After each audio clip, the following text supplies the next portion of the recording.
यह कहानी है वर्ष 2024 की आजमगढ़ ज़िले की रहने वाली एक लड़की की, जिसका नाम कविता मिश्रा था। कविता दोस्तों एक सरकारी अस्पताल में काउंटर विभाग में काम करती थी। कविता घर की पढ़ी लिखी बेटी और समझदार, होशियार और दोस्तों जिम्मेदार बेटी थी। दोस्तों वाराणसी का रहने वाला राघव सिंह, जो कि दोस्तों एक निजी इंटर कॉलेज चलाता था। शिक्षा के क्षेत्र में उसका बहुत ही नाम था और उसके पास बहुत सारे बच्चे दोस्तों शिक्षा लेने के लिए आते थे। एक दिन दोस्तों संयोग ऐसा बना कि दोनों लोगों को दिल्ली दोस्तों जाना था। कविता को दोस्तों दिल्ली के आगे शिमला तक की दोस्तों यात्रा करनी थी। जहाँ पर दोस्तों कविता की बड़ी बहन रहती थी शिमला में, वहीं पर दोस्तों उसको जाना था। दोस्तों राघव को दिल्ली में एक शिक्षा सम्मेलन में शामिल होना था और दोस्तों इसी के लिए दोनों लोगों का सहयोग बना। और दोनों लोग दोस्तों देखते हैं कहानी में आगे कैसे बढ़ते हैं। अगर दोस्तों कहानी आप लोगों को अच्छी लग रही हो तो वीडियो को लाइक कर दें और दोस्तों चैनल पर अगर नए आए हैं तो चैनल को सब्सक्राइब कर दें। दोस्तों चलते हैं आगे, वीडियो में आप लोग देखिएगा आगे क्या होता है। बने रहिए हमारे साथ द क्राइम नक्शा यूट्यूब चैनल में। दोनों दोस्तों कोई ना कोई कारण से स्टेशन पर पहुँचे और लेकिन दोस्तों किस्मत को कुछ और ही मंजूर था। तो बहुत ही वर्षा हो रही थी और कविता जिस ऑटो से जा रही थी स्टेशन पर, उस ऑटो का दोस्तों टायर पंचर हो जाता है। तो दोस्तों किस्मत का कोई भरोसा नहीं है, कब और कहां पर मिला दे। ड्राइवर ने दोस्तों बहुत ही ज़्यादा कोशिश की और लगभग दोस्तों बहुत ज़्यादा बरसात भी हो रही थी। धीरे धीरे समय बीत चुका था, लगभग दोस्तों आधा घंटा समय हो गया था जब तक कविता दोस्तों वहां तक पहुंची। और दोस्तों तब तक स्टेशन से ट्रेन जा चुकी थी। ट्रेन को जाते देख कविता के पैरों के नीचे से ज़मीन दोस्तों खिसक गई और उसके दोस्तों आंखों में आंसू आ गए। वह प्लेटफार्म की एक सीट पर दोस्तों बैठ गई और सर पकड़कर दोस्तों रोने लगती है। उसे लग रहा था कि उसकी सारी दोस्तों योजना बर्बाद हो चुकी है। अब दोस्तों वो पहुंच नहीं पाएगी दिल्ली। तो देखते हैं दोस्तों कहानी में आगे क्या होता है। उसी समय प्लेटफार्म की दूसरी छोर से एक आदमी भागता हुआ आता है और दोस्तों वो और कोई नहीं बस वही राघव था। उसकी भी ट्रेन छूट चुकी थी, वह अपने आप को कोस रहा था। लेकिन तभी उसकी नज़र रोती हुई कविता के ऊपर पड़ती है। कुछ देर वह खड़ा रहा, फिर इंसानियत के नाते जाकर के उसके पास गया और उससे पूछा, मैडम जी सब ठीक है? तो कविता ने आंसू पोंछते हुए कहा कि कुछ भी ठीक नहीं है, मेरी ट्रेन छूट गई है और मुझे आज ही पहुंचना था, बहुत ज़रूरी था। राघव मुस्कुराया और बोला, मेरी भी ट्रेन छूट गई है, रोने से ट्रेन वापस नहीं आएगी। इतना ही सुनते दोस्तों कविता गुस्से से बोलती है, आपके लिए मजाक होगा, मेरे लिए नहीं। राघव तुरंत समझ गया कि लड़की बहुत ही परेशान है। उसने तुरंत अपना फ़ोन निकाला और अपने दोस्त फैजान के पास में फ़ोन किया। उसका दोस्तों जो दोस्त था फैजान, वो उसके काम में आता था। जब वो कोई भी मुसीबत में फंसता तो अपने दोस्त की मदद के लिए फ़ोन कर लेता था। फैजान तुरंत ही गाड़ी लेकर के स्टेशन पर पहुंचा और राघव ने कहा कि हमें ट्रेन पकड़नी है और हमको ट्रेन के पास लेकर के चलो। दूसरी स्टेशन पर ट्रेन रुकी हुई थी। फैजान ने बोला कि ट्रेन पकड़नी है या ट्रेन का पीछा करना है। तो राघव ने कहा कि जो कुछ भी तेरे समझ में आ रहा है तो चल जल्दी से, पहले ट्रेन पकड़नी है हम लोगों को। राघव ने कविता की ओर देखा और उसके मन में थोड़ी दया आई और कविता से कहा राघव ने कि अगर आपको चलना है तो चलिए, हम लोग भी उसी ट्रेन में जाएंगे जो ट्रेन अभी यहाँ से गई हुई है। फैजान बोला, अगर आपको भरोसा हो तो हमारे साथ चलिए, अगली स्टेशन पर गाड़ी रुकी हुई है, वहाँ पर मिल जाएगी। कविता कुछ देर राघव की ओर देखती रही और फिर बोली कि अब खोने से बचा ही क्या है, जो कुछ भी था वो अब चला गया, अब इतनी जल्दी नहीं मिलेगी गाड़ी। इतना कहकर दोस्तों कविता कार में बैठ गई। यही वह समय था दोस्तों जब 3 जिंदगियों का रास्ता बदल गया। यहीं से दोस्तों शुरुआत होती है कहानी की। और दोस्तों हाईवे पर दौड़ रही थी, दूर कहीं वही ट्रेन अपने रास्ते पर भाग रही थी। राघव बार बार अपने फ़ोन में देख रहा था कि ट्रेन कहाँ पर चल रही है। फैजान गाड़ी की स्पीड बढ़ा रहा था और कविता पीछे दोस्तों बैठी हुई यही सोच रही थी कि हे भगवान, बस एक बार ट्रेन मिल जाए। लेकिन दोस्तों उन्हें नहीं पता था कि आने वाले कुछ घंटों में उनकी ज़िंदगी का एक ऐसा अध्याय शुरू होगा जो उन्होंने कभी सोचा भी नहीं था। कार तेज़ी से हाईवे पर दौड़ रही थी। फैजान दोस्तों जो राघव का दोस्त था वो फुल स्पीड में गाड़ी को चला रहा था। ट्रेन उसके दोस्तों जो थी वो लगभग 35 किलोमीटर दूर थी और वो लोग 35 किलोमीटर पीछे चल रहे थे। पीछे बैठी कविता और उसके दोस्तों चेहरे से ही पता चल रहा था कि वह कितना परेशान है। वह बार बार अपने फ़ोन को चला रही थी और उसमें अपना टिकट बुकिंग और यात्रा की दोस्तों शेड्यूल अपने देख रही थी। उसे लग रहा था कि अगर आज की ट्रेन नहीं मिली तो आने वाले एक सप्ताह का कार्यक्रम जो है वो दोस्तों बिगड़ जाएगा। इसी बीच बारिश फिर से शुरू होने लगी और सड़क पर पानी भरने लगा। गाड़ियों की भी दोस्तों स्पीड कम होने लगी।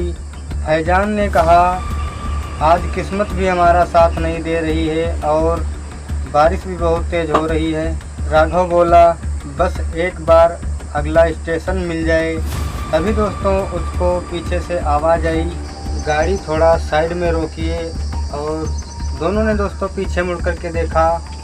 चेहरा जो था कविता का वो पीला पड़ चुका था, वह घबराई हुई थी। फैजान ने तुरंत गाड़ी साइड में लगाई और गाड़ी का जैसे ही गेट खुला तुरंत कविता बाहर निकली और उसको ज़ोर से उल्टी होने लगती है। राघव घबरा गया और वो तुरंत पानी की बोतल लेकर के कविता के पास पहुंचा। राघव बोला, आराम से, कोई जल्दी नहीं है। कविता कुछ बोल नहीं पा रही थी। लगातार तनाव, भाग दौड़ और सुबह से कुछ ना खाने की वजह से कविता की तबीयत बिगड़ गई। राघव ने उसके लिए पानी की बोतल खोली और फैजान दौड़ करके गया। पास के ढाबे से नींबू और नमक लेकर के आ गया। करीब 10 मिनट के बाद कविता को थोड़ा उसने शर्माते हुए कहा, मेरी वजह से आप लोगों का समय खराब हुआ है।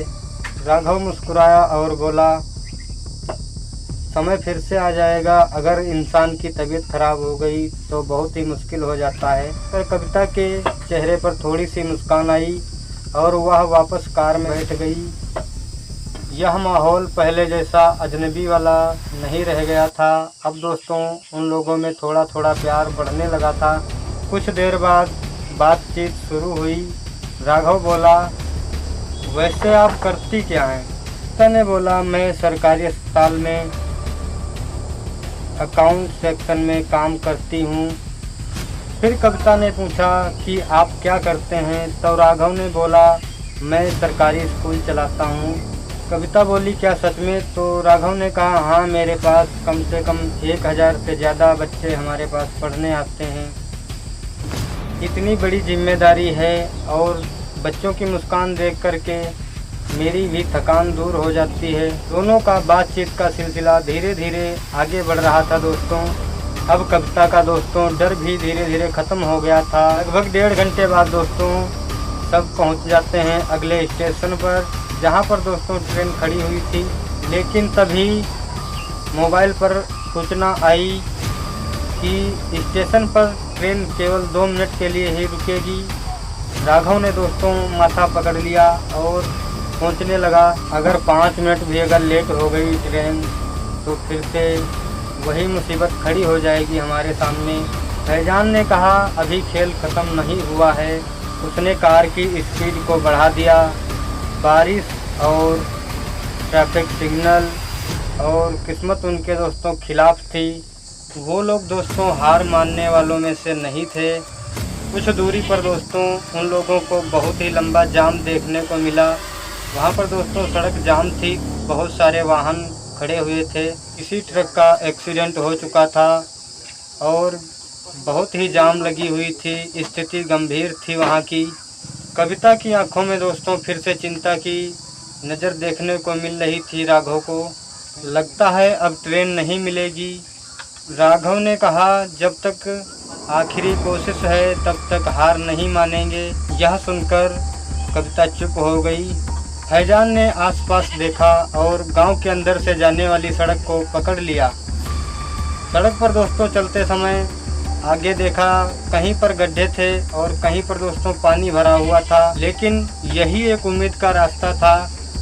लगभग दोस्तों 40 मिनट तक गांव वाले रास्ते पर चलने के बाद मेन रास्ते पर पहुंचते हैं वो लोग। अब दोस्तों लगभग 10 किलोमीटर दूर थी उनसे ट्रेन, और दोस्तों आखिरी मौका था यही ट्रेन का, जो कि दोस्तों 10 किलोमीटर दूरी पर चल रही थी।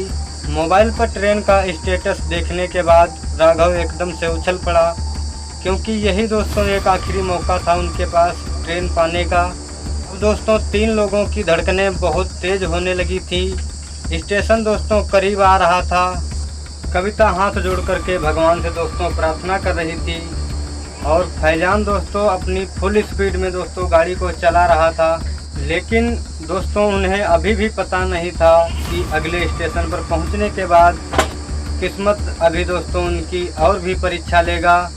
स्टेशन अब उनके सामने दिखाई दे रहा था। फैजान ने दोस्तों स्टेशन पर पहुंच करके मेन गेट पर दोस्तों गाड़ी को रोक देता है और तेज़ी से तीनों अंदर की ओर भागते हैं। उसी समय लाउड स्पीकर पर घोषणा हुई, यात्रीगण कृपया ध्यान दें। घोषणा सुनते ही दोस्तों तीनों की धड़कनें तेज हो गईं। प्लेटफार्म पर पहुंचते ही देखा राघव और कविता ने ट्रेन अभी भी स्टेशन पर खड़ी थी। इतना देखते ही दोस्तों कविता की आंखों में खुशी के आंसू आ गए। कविता लगभग दोस्तों खुशी के मारे चिल्ला उठी थी। राघव और फैजान भी दोस्तों मुस्कुरा देते हैं और तीनों दोस्तों ट्रेन की ओर तेज़ी से भागते हैं। ट्रेन पर चढ़ने से पहले कविता ने फैजान का हाथ पकड़ करके कहा, आज से मैं आपको कभी भी नहीं भूलूंगी। फैजान भी दोस्तों मुस्कुराता है और मुस्कुराते हुए बोलता है, धन्यवाद मुझे नहीं ऊपर वाले को दो। इसके बाद ट्रेन धीरे धीरे चलने लगती है और दोनों दोस्तों ट्रेन के अंदर चढ़ जाते हैं। ट्रेन में चढ़ने के बाद दोनों अपनी अपनी सीट पर बैठ जाते हैं, लेकिन दोस्तों कविता की तबीयत अभी भी ठीक नहीं थी। राघव ने कहा, अगर आपको कोई दिक्कत ना हो तो यहाँ आकर के बैठ जाइए। कविता दोस्तों मान गई और राघव के पास जाकर के बैठ जाती है। राघव ने कविता का सामान व्यवस्थित किया, पानी रखा और दोस्तों दवा लेने को बोलता है कविता से। उसने अपने बैग से चॉकलेट और बिस्कुट निकाले। कविता ने राघव की ओर बिस्कुट बढ़ाए, आप भी लीजिए राघव। राघव ने दोस्तों बोलते हुए कहा, नहीं नहीं आप खाइए। तो कविता कहती है कि अकेले खाने में मज़ा नहीं आता है। तो दोस्तों दोनों हंस पड़ते हैं। धीरे धीरे दोस्तों उन लोगों की बातें शुरू होने लगी। दोनों के बीच बातचीत का माहौल बन चुका था।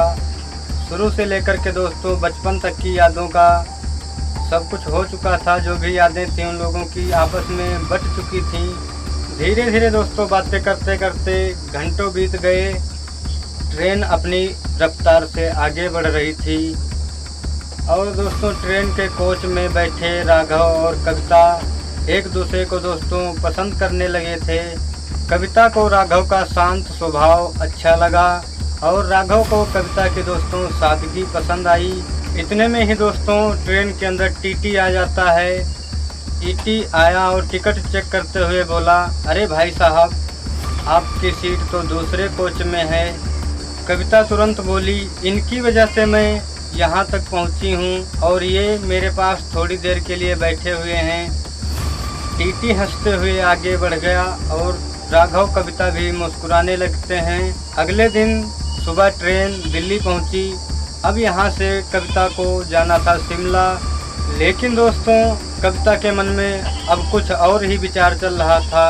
वह कविता मन ही मन में सोच रही थी, क्या यह मुलाकात यहीं पर ख़त्म हो जाएगी।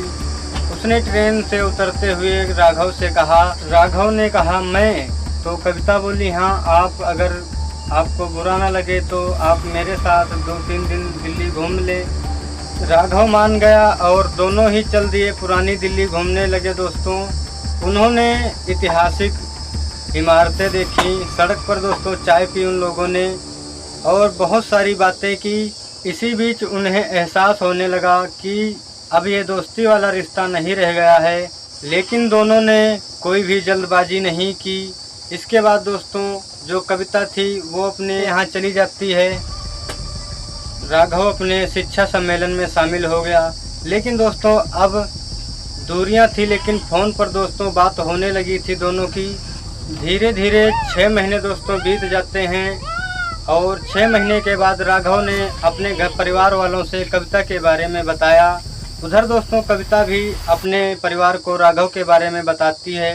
दोनों परिवारों ने मुलाकात की और दोनों ही परिवारों को रिश्ता पसंद आया। सबसे ज़्यादा खुशी हुई कविता की माँ को।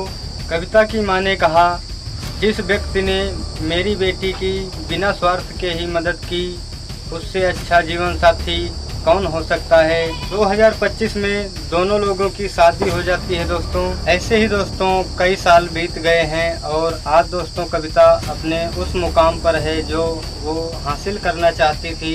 राघव भी दोस्तों आज अपना स्कूल बहुत ही बड़ा बना चुका था और कविता भी दोस्तों अपने अस्पताल में जो थी वो उसका दोस्तों प्रमोशन हो चुका था। और दोस्तों धीरे धीरे उनके एक बेटा होता है। जब भी दोस्तों वो लोग अपनी पुरानी फ़ोटो देखते हैं तो उनको वो बीते हुए पल बहुत याद आते हैं, क्योंकि उनकी जो प्रेम कहानी थी वो कोई दोस्तों सोशल मीडिया से नहीं शुरू हुई थी। वो दोस्तों एक प्रेम की कहानी थी और ट्रेन की यात्रा से शुरू होती है, जिसमें दोस्तों आप लोग पूरी कहानी में देख चुके हैं। इसी कहानी के साथ में दोस्तों इस वीडियो का एंड करते हैं और मिलते हैं दोस्तों आप लोगों को अगले वीडियो में। बने रहिए और देखते रहिए हमारा चैनल द क्राइम नक्शा यूट्यूब चैनल। आप लोगों को लेकर के चलेंगे इस चैनल की मदद से बहुत ही रोमांचक और ख़तरनाक खौफनाक कहानियों की तरफ। बने रहिए हमारे यूट्यूब चैनल क्राइम नक्शा में। अगर वीडियो आप लोगों को पसंद आया हो तो वीडियो को लाइक कर दें और चैनल को दोस्तों सब्सक्राइब कर दें। शेयर करना ना भूलें, अपने दोस्तों को शेयर ज़रूर करें। मिलते हैं दोस्तों आप लोगों को अगले वीडियो में।